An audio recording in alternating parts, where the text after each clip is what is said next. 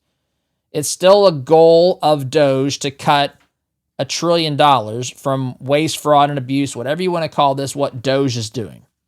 It's still Elon's perspective and Trump's perspective, but I'm speaking about Doge here and that particular component. But if you expand back out and you look at the broader economic policies, Trump's doing things like the gold membership program, where people getting their gold card to become citizens of the United States, $5 million, I think is what it is. That's supposed to be launching, I think, as early as next week. I saw that be announced yesterday during the cabinet meeting that Trump had, where folks were sharing updates with the media around the table there in the White House. So when you factor in all of these things and you think, okay, we've got this budget process, there's a lot of good things about it, right? In the sense of cuts in spending, tax cuts, those are good things. Those are good things for liberty. Those are good things for the economy. Those are good things for you and the way that you live your life. Those are good things. Those sorts of things are necessary both for a healthy economy, for people to be able to breathe again, and also for government to be brought back down to its appropriate size. You look at the expenses still are not cut enough for all this to make sense on paper.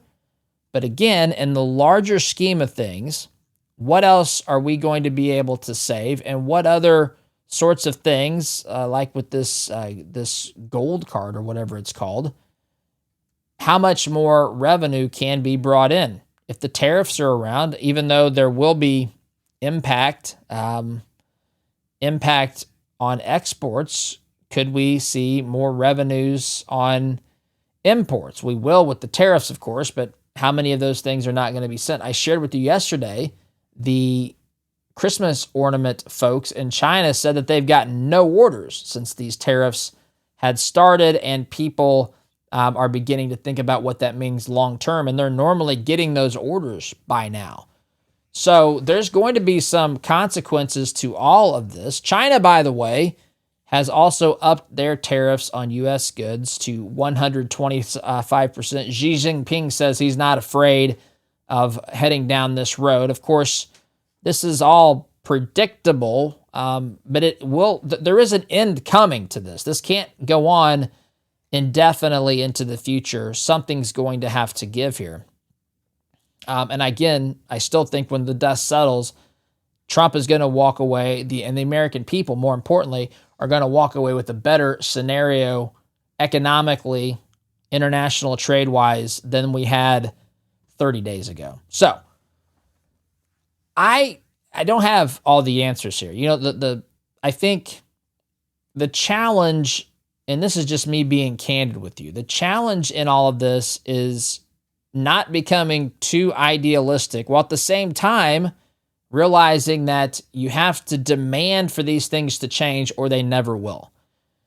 And so it's tough to make these judgments. When I look at the total picture, though, as I've said, I'm a little bit more lenient and understanding for where we're headed. And then when we get to the end of this fiscal year and we start looking at fiscal year 2026, which will start October 1st, then we can really start to hopefully see more of the impact of some of these changes that Trump has made. Hopefully we're through or on a better side of this tariff war, trade war, whatever you want to call it, situation. But still not ideal, disappointing in ways, encouraging in others, encouraging in a larger sense of what's going on with the government and how Doge is trying to cut and bring it down to size. Actually, all of these cabinet secretaries are looking at ways to reduce the size of their particular branch of government. And these are good and necessary things that are going to be required for this country to get back onto better fundamental economic footing.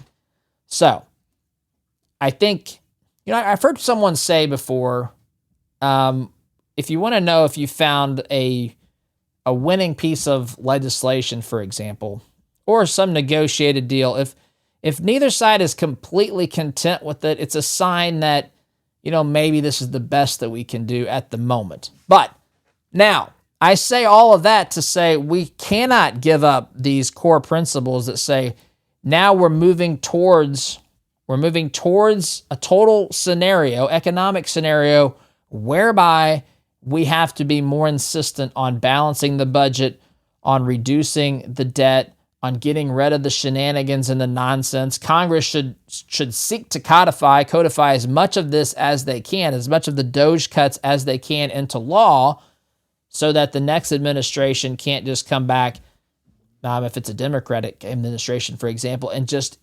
basically return hiring to what it is. So we've got to continue to drive this down. We have to be realistic. We have to think that we have to accept the reality that these things do take time. And I agree in a large part with Thomas Massey. But the practical side of me also says this is a step in the right general direction. We're still cutting things. We're still not balanced. That's not good. So it's a complicated thing. It looks like now it's going to get worked out. It's going to be reconciled. It's still razor-thin margins. But again, when I look at the totality of this, not just the budget, not just the bill itself, the resolution, I look at what else is happening.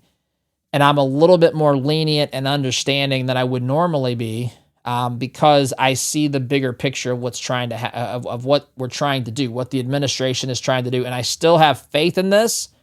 Again, not ideal in many ways, but it may be the best we have, as the best we can get. I think it is the best we can get as we march toward the solution, ultimately, of getting all of this fiscal house in order. And, it's been less than 90 days. So that's my take on it. That's my genuine take on it. I think it has to be done. We're headed in the right direction in the total universe of the economy and what we're doing and how we're trying to get these trade deals fairer, and how we're trying to, inflation's in a good position right now. The DOGE cuts, all of this stuff headed in the right direction. I'll be a little bit more sympathetic, but we've got to continue to tighten this up. And I know the risk here. This is not what Congress wants to do. Congress loves to get money for its district. It loves to get its pet projects. You usually don't get a lot of cheers for cutting things. You don't have people show up.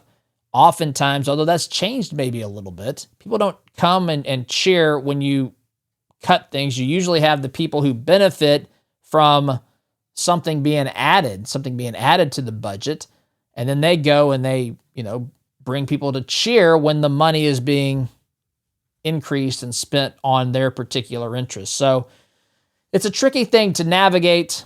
I still think we're on the right path. I think this is reality where we stand right now. Far from ideal, but maybe the best that we're going to get in this particular point in time. So I would say to my conservative friends, to my libertarian friends, who some of you may feel the same way I feel. Some of you may totally disagree with that. You may think that I should be ranting and raving, and there's a part of me, candidly, that agrees with you. But there's another part of me that says, again, as I look at this in its totality, I still think these are positive steps forward. Let's give the stuff that we're working on that's just going to take time to work, time for these people who are going to be, retiring and their salaries cut through the end of September. After September, let's let that work out. Let's let the tariffs play out.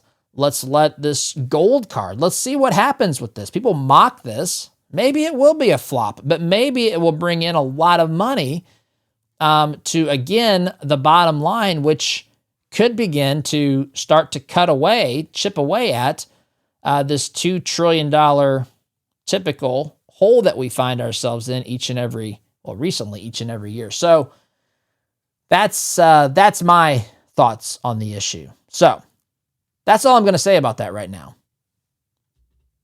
I think so. Good place to stop. All right, my friends. So, you know, if you've listened to this program for very long, that we have launched here at this program, Freedom Marketplace. Freedom Marketplace is a place where you can go to find conservative businesses that are pushing in the same direction that you are. These are not businesses that are going to take your hard-earned money and then use it once you buy something from them to promote woke candidates and woke causes. That happens with some of the things that we buy from some of these, especially these big woke corporations, and it's unfortunate. It can be disheartening even to think I have given so much to the conservative movement, to the conservative candidates, the conservative causes. I fought against the wokeness, and now I'm buying things from stores that are fueling the opposition. That's not a good feeling. That's why we have Freedom Marketplace. It's free for you to use. Check it out at freedommarketplace.net, a free searchable directory of businesses that share your conservative principles. They've signed a pledge. If they support woke candidates and woke causes, they won't be a part of the directory. But my friends, these folks are not those types of people. They're committed, principled conservatives that are here to provide you with a quality product or service. freedommarketplace.net, liberty and business for all. All right, so as I get to the end of this, usually I got to carry over to the next segment, what I'm talking about. Every once in a while, I get to the point where I have a little bit of extra time. And by a little bit, I'm talking a minute. So I can't start this new, but I can at least set it up. So, Scott Jennings was on, he's always on CNN. I think I saw he just renegotiated or re-signed a deal for 3 years or some such thing. So he's on CNN, and he's talking about these books that have been written, the books that are coming out supporting, exposing what was happening in the Biden administration in the days, weeks, months leading up to the campaign. And now we've got all these tell-all books about how bad Biden was, all the stuff that was happening behind closed doors. And Scott Jennings is calling these folks out, and I love it. I've got that clip to play for you in the next segment. That's what we'll do next. And then in the final segment, which we've just got the next segment and one final segment after that, I've got something personal that I want to share regarding someone dear and important to me that I just wanted to take a moment to speak about. So I'll do that in the final segment of the program, my friends. In the meantime, I'm going to take a break. You're going to sit tight. You're listening here to Conservative, Not Bitter Talk. I am your host, the one and only Todd Huff. Back here in just a minute.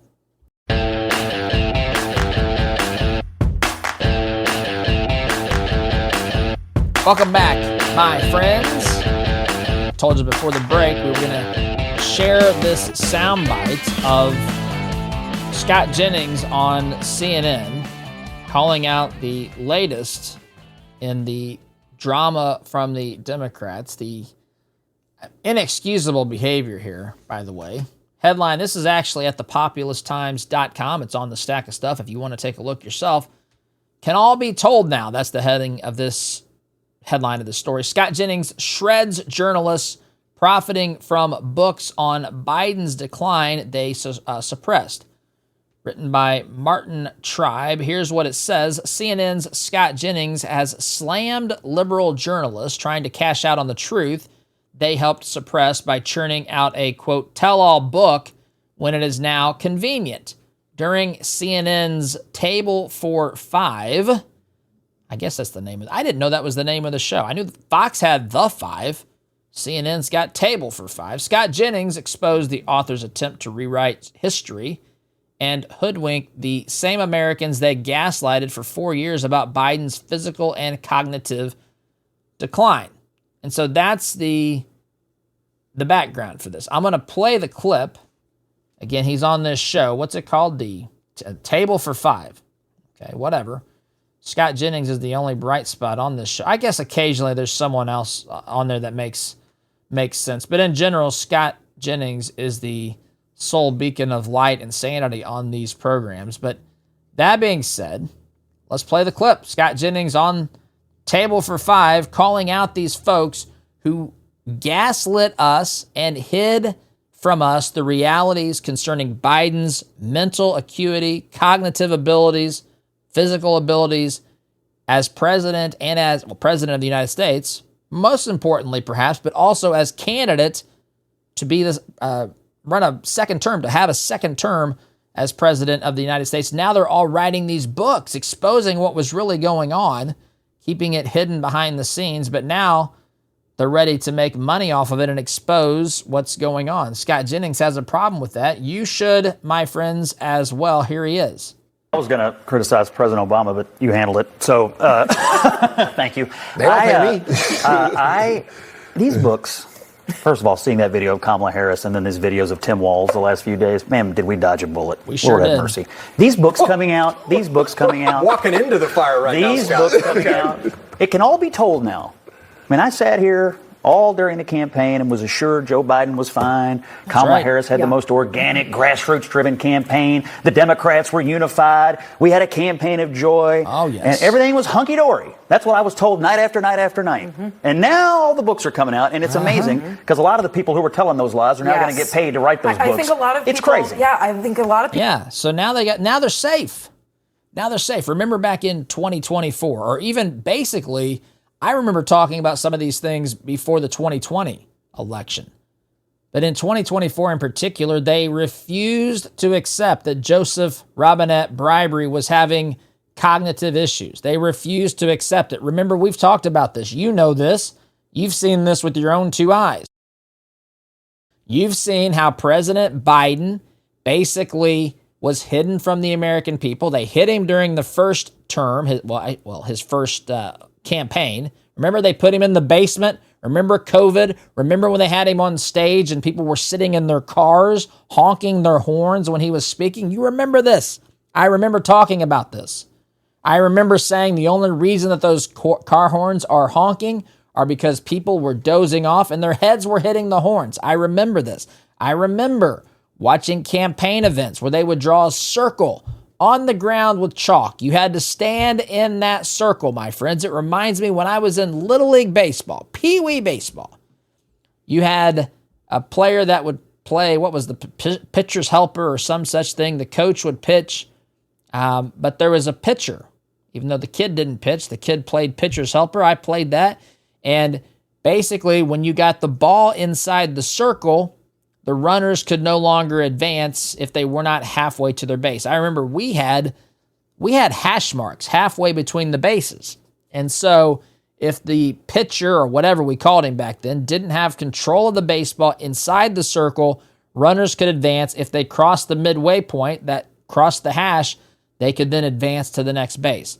And so you have to do these sorts of things for Pee Wee Baseball and for Biden campaign events. But you have to do these things for Pee Wee Baseball. Otherwise, the players would just constantly run around the bases because they would play a cat and mouse game. Inevitably, somebody would drop the ball, and they would just run around the bases. The play would never stop until everybody scored, or in the unlikely event, they were tagged out.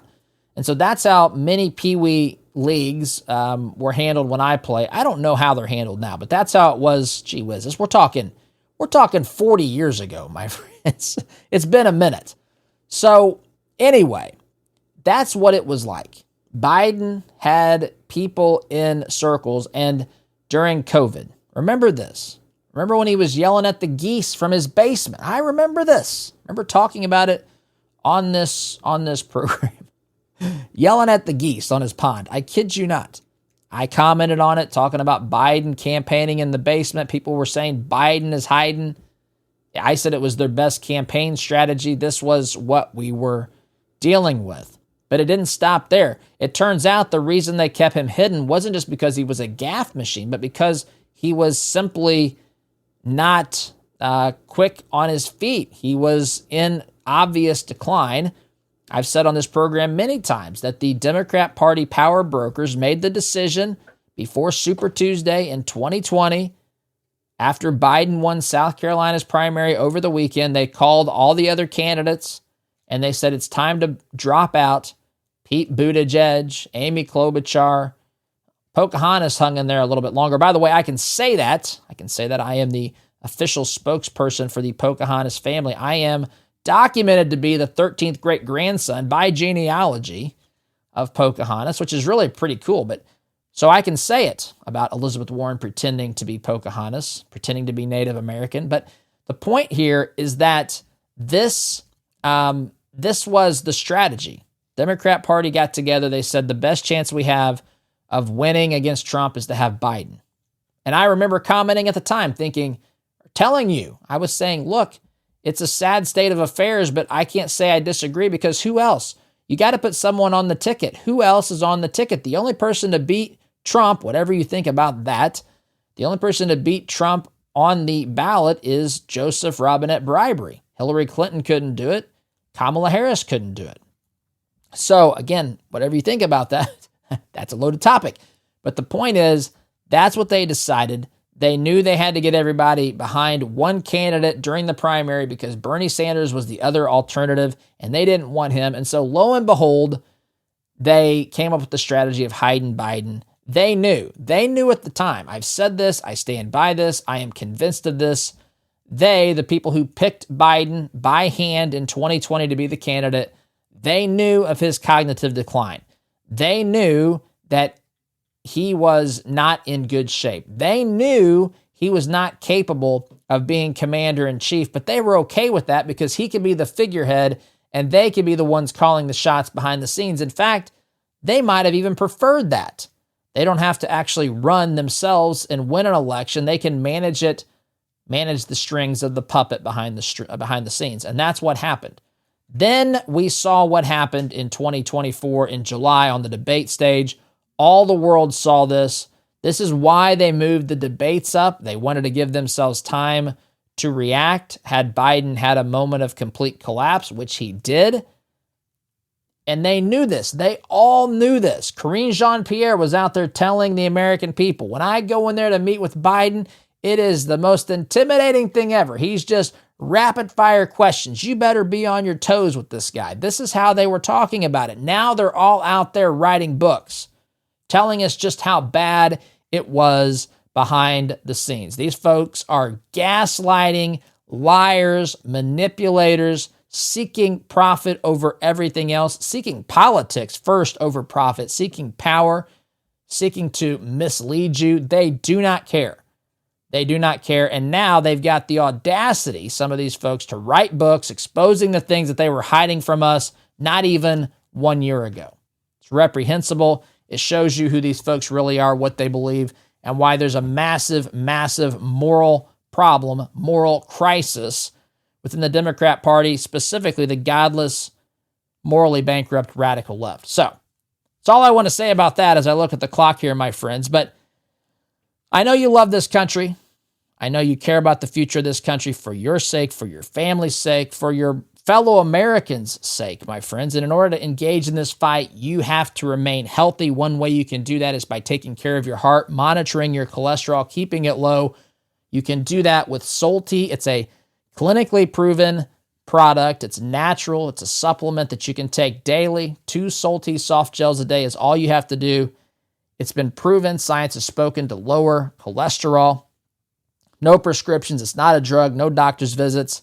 You can get a discounted supply of this. Solti.com, SOLTEA. Promo code Todd gets you 50% off and free shipping. I encourage you to check that out. I take the product. I think you should think about it as well. Solti.com, SOLTEA. Promo code Todd. My friends, I have to take a break. Quick timeout. Back here in just a minute.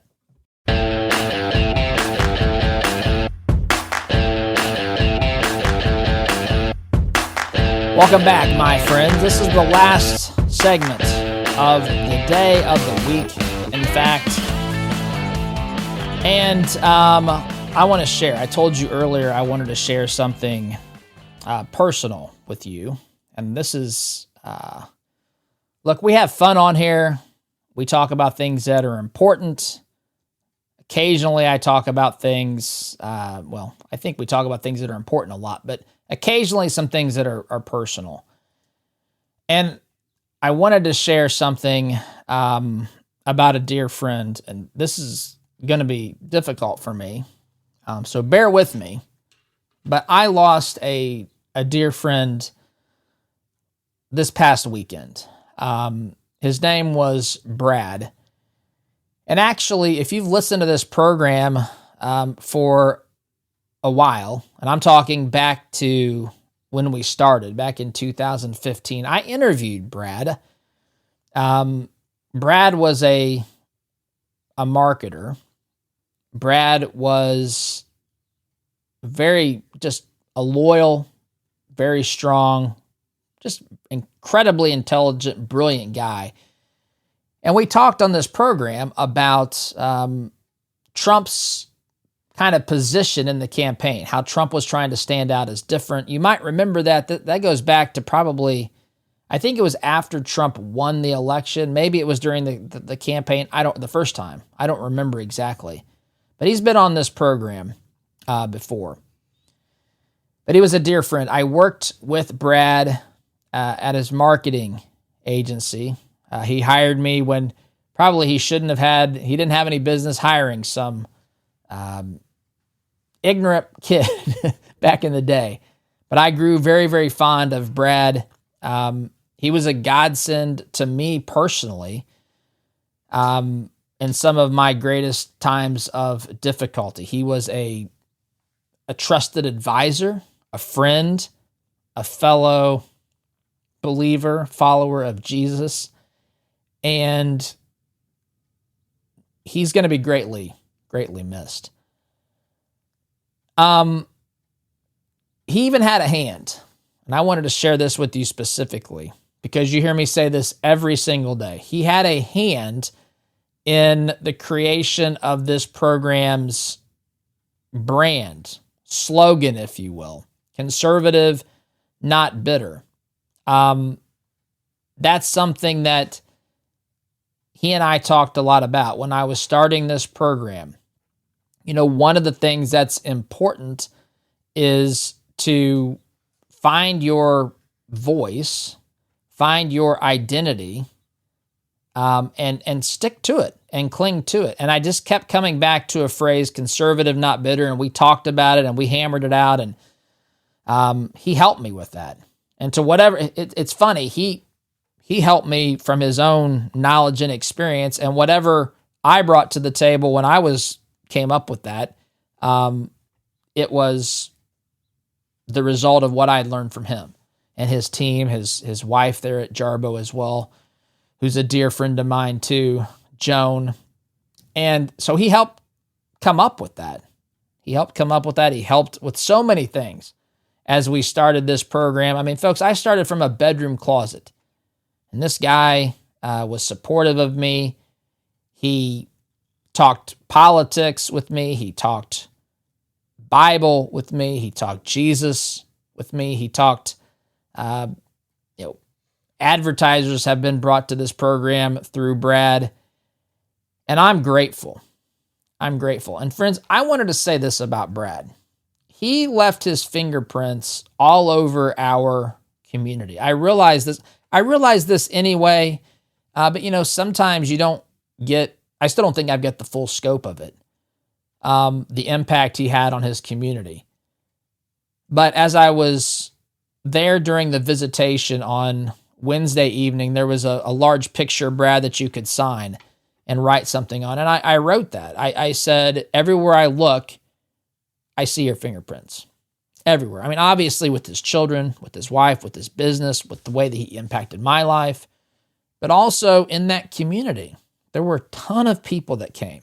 He impacted his church and what they were doing there. He impacted the Little League football, which he was instrumental in that. I mean, he had his fingerprints in a good way, not in some selfish way, but in a good way. And it's something that I wrote on there. Your fingerprints are everywhere. Well done. Excuse me. Well done. Until I see you again. Now, bear with me. I thought I could get through this. But he will be dearly missed, my friends. Brad will be dearly missed. But what I want you to know, and what I think he would want you to know more than any of those other things, that I've just said.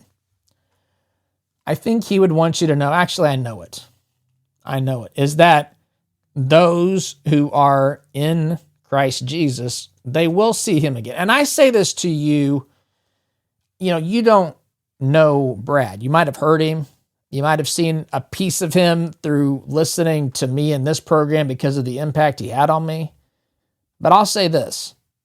You've all lost someone who has this level of importance to you that you long to see again, my friends. And the truth is, the reality is that one day, through Christ, we all can be reunited. And I think that's the message that Brad would want you to know today.